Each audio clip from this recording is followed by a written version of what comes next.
हिंदू कर्मकांडात 5, 10, 16 आणि 38 उपचारांच्या पूजा पद्धती सांगितल्या आहेत। त्यापैकी 16 म्हणजे षोडशोपचार पूजा पद्धत जास्त प्रचलित आहे। आज तिचाच क्रम जाणून घेऊया। पहिला उपचार आवाहन म्हणजे इष्टदेवास बोलावून आणणं। 2 आसन, बसायला आसन देणं। 3 पाद्य, त्याचे पाय धुणं। 4 अर्ध्य, गंध, पुष्प, अक्षता इत्यादी पदार्थांनी मिसळलेलं पाणी सत्कारासाठी देणं। 5 आचमनीय, तोंड धुण्यास पाणी देणं। 6 स्नान, आंघोळ घालणं। 7 वस्त्र, आच्छादनासाठी वस्त्र देणं। 8 यज्ञोपवीत, जानवं घालणं। 9 गंध, चंदनादी सुवासिक द्रव्यांचं अनुलेपन करणं। 10 पुष्प, सुवासिक फुलं वाहणं। 11 धूप, वासासाठी धूप जाळणं। 12 दीप, दिवा लावणं।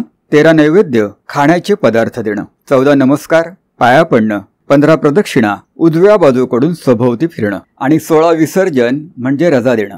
हे उपचार यथा देहे तथा देवे या कल्पनेने केले जातात।